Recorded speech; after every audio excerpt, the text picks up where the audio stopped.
Chapter 1. The Goal of World Domination. Mohammed Bouazizi was a 26-year-old street vendor in Sidi Bouzid, a rural village in central Tunisia. His father died when he was 3, and his stepfather was unable to work. So from the time he was 10, Mohammed had worked hard to provide for his family. In his 20s, he found it difficult to find work and was rejected by the army, so he bought a vendor's cart and sold produce, earning a little more than $100 a month. He budgeted his money carefully so that he could help support his mother, stepfather, and siblings. He even put one sister through college. He also set a little money aside each month in hopes of one day replacing his cart with a van. His customers loved him. "Mohammed was a very well-known and popular man," said a friend, Hajlawi Jaffer. He would give free fruit and vegetables to the very poor families. Yet Mohammed was constantly bullied by the police, who demanded bribes and confiscated his produce when he couldn't pay. Since he was a child, they were mistreating him, said Jafar. On the morning of December 17, 2010, as Mohammed Bouazizi was on the street selling his wares, the police stopped him to shake him down for another bribe. Not only did Mohammed have no money for a bribe, but he had borrowed $200 to buy produce for his cart. When Mohammed said he couldn't pay the bribe, a woman named Faida Hamdi, a municipal official, came out to confront him. Witnesses say she confiscated Mohammed's weighing scales, valued at $100, and when he protested, she slapped him, spat at him, insulted his dead father, and overturned his produce cart. In Mohammed's culture, being shamed by a woman is the ultimate humiliation. With his produce ruined, how could he pay back the loan? The police told Mohammed he would be fined, but he had no money to pay the fine. He went to the governor's office to ask for his scales back, but the governor refused to see him. Believing his life was ruined, Mohammed stood in the intersection in front of the governor's office, doused himself with gasoline, and shouted, "How do you expect me to make a living?" Then he flicked a match and set himself ablaze. Severely burned over 90% of his body, he lived for 18 days in the hospital, and then died on January 4, 2011. More than 5,000 people attended Mohammed Bouazizi's funeral, enraged that the corrupt government had destroyed the 26-year-old street vendor's hope. Anti-government anger spread throughout the country like wildfire. People expressed their rage through mass demonstrations and revolts from one end of Tunisia to the other, sending Tunisian President Zine bin Ali fleeing into exile in Saudi Arabia. The spark of revolution spread quickly across the region. In Egypt, thousands of protesters poured into historic Tahrir Liberation Square in Cairo. Protests also popped up in Alexandria, Suez, and other Egyptian cities. The demonstrations were non-violent at the beginning, but as the government of Egyptian President Hosni Mubarak clamped down, clashes broke out, killing hundreds and injuring thousands. Demonstrators demanded an end to the corrupt, repressive Mubarak regime. On February 11, 2011, after 18 days of protests and violence, Hosni Mubarak resigned, ending 3 decades of the Egyptian police state. More civil uprisings took place in Bahrain, Yemen, Oman, Algeria, Jordan, Syria, Iraq, Morocco, Kuwait, Lebanon, Mauritania, Saudi Arabia, Sudan, and Western Sahara. Palestinian protesters launched demonstrations along the borders of Israel. Jordan, Kuwait, Lebanon, Oman, and Morocco implemented reforms to prevent the protests from getting out of control. A full-fledged civil war broke out in Libya, which sent Libyan dictator Muammar Gaddafi scurrying for cover. On October 20, 2011, NATO planes struck a convoy of vehicles. Gaddafi, who was in one of the vehicles, escaped and hid in a drain pipe. Libyan rebels dragged him out of the drain, beat him, and dealt him a brutal tyrant's death. The Syrian government, by contrast, doubled its repressive measures and eventually resorted to chemical weapons. In country after country across the Arab world, people chanted, "El-Shab yurid isqat el-Nizam." The people want the fall of the regime. Thus began a wave of uprisings that came to be known as the Arab Spring. The false hope of the Arab Spring. In the early stages of the Egyptian uprisings, there was cooperation between Egyptian Christians and Muslims. For example, after a New Year's Day 2011 car bomb destroyed the Saints' Church in East Alexandria, killing 25 worshippers, Muslims attended Mass alongside the Coptic Christians as a show of support. One Muslim Egyptian told the Los Angeles Times, "I'm here to tell all my Coptic brothers that Muslims and Christians are an inseparable pillar of Egypt's texture. We will share any pains or threats they go through." Initially, that spirit of cooperation flowed both ways. In February 2011, as anti-Mubarak demonstrations were in full swing in Cairo, thousands of Muslims gathered in Tahrir Square to protest and pray. Hundreds of Coptic Christians encircled their Muslim compatriots, joining hands to form a protective cordon around the Muslims against police and military forces. But just a month later, as the BBC reported, Tahrir Square became the site of violent clashes between Christians and Muslims, killing 13 people. Across Egypt, cooperation between Christians and Muslims disintegrated, and clashes erupted. In late February 2011, a Coptic priest was stabbed to death by masked men shouting, "Allah is great!" On March 12th, the Shahadin Church in Helwan province was torched by a Muslim mob, setting off a street battle that killed 13 Christians. In May, a dozen Egyptians were killed in attacks on Coptic churches. On September 20th, a Muslim mob partially destroyed the Al-Maraneb Church in the southern Aswan province.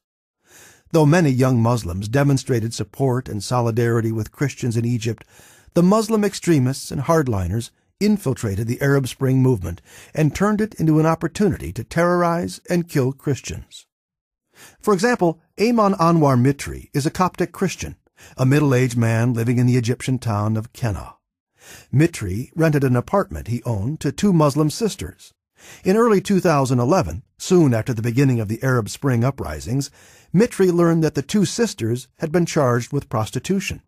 Not wanting his property used for immoral purposes, he evicted the women.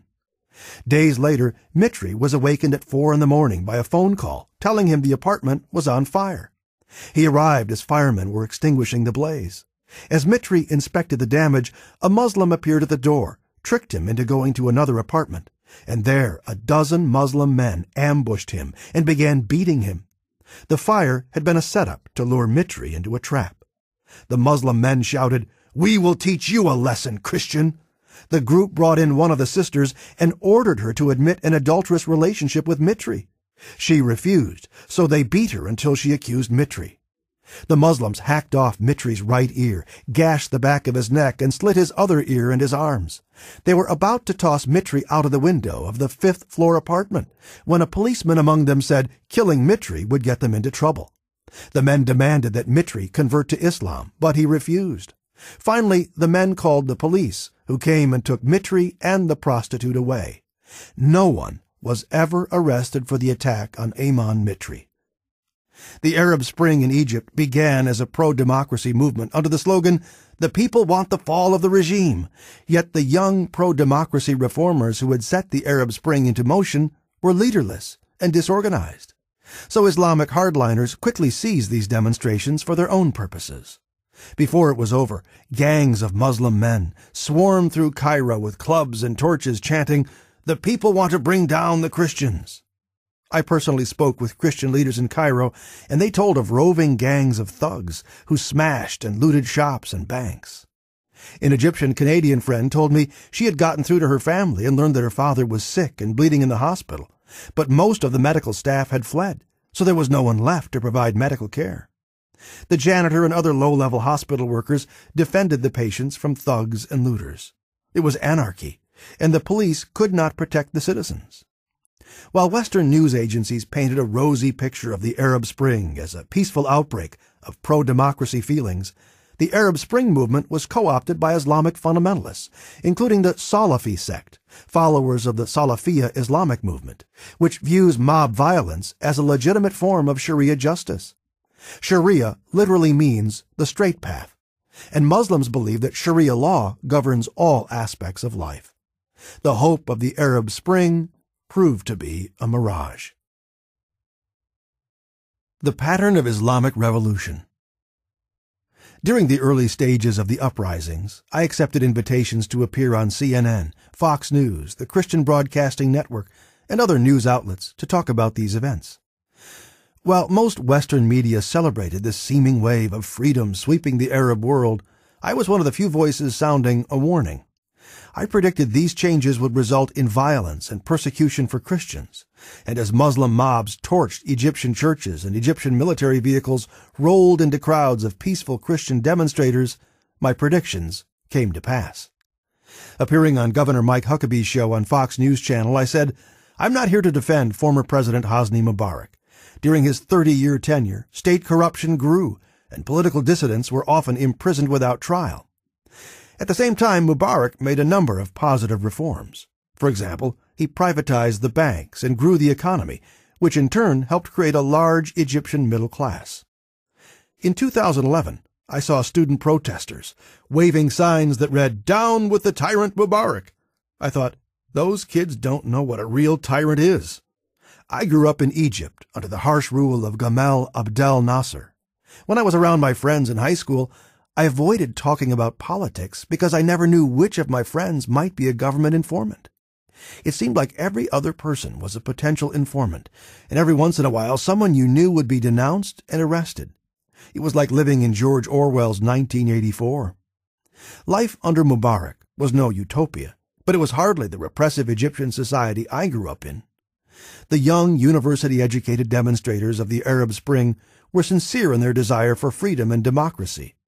But they didn't realize that Islamic extremists were working in the shadows, exploiting their youthful fervor and quietly infiltrating and manipulating the revolution, just as Ayatollah Khomeini had manipulated the Iranian Revolution more than 3 decades earlier. During the Iranian Revolution of 1979, Islamists stirred up revolutionary passions and sent students into the streets of Tehran to demonstrate against Mohammad Reza Shah Pahlavi. When the Shah abdicated and left the country, Ayatollah Khomeini took over the revolution. All the freedom-loving protesters who dreamed of a democratic Iran were silenced. The last thing Islamists want for the people is freedom. That's the pattern most Arab world revolutions follow. Hidden Islamists stir the pot and keep idealistic students inflamed and angry. Once the revolution is in full swing, the Islamists seize power and round up the activists and chop off their heads, either figuratively or literally. After the revolution, the Islamists refer to the original demonstrators as Himir el-Thawra, donkeys of the revolution, stooges to be used and then discarded. Hamas, the Sunni Palestinian terror organization and political party, followed the same pattern in coming to power in the Gaza Strip.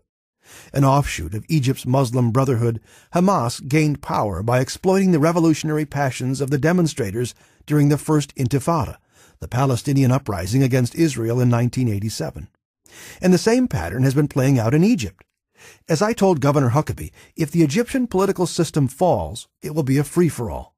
The extremists and militants will move in for the kill. Make no mistake, they will use the secular educated Muslims to get the power. But once they get to power, they're going to get the dissidents out of the way. Their number one goal is to break the accord with Israel, create an alliance with Hamas in Gaza, and then reignite the conflict and enmity with Israel again. The Arab world is in ferment all around the nation of Israel and is working all around the borders of Israel. Once Israel falls, their vision, their third wave of jihad, is Europe and then the United States. Islamic extremists are totally committed to their goal of establishing a global Muslim state, the Caliphate. More on that in Chapter 8.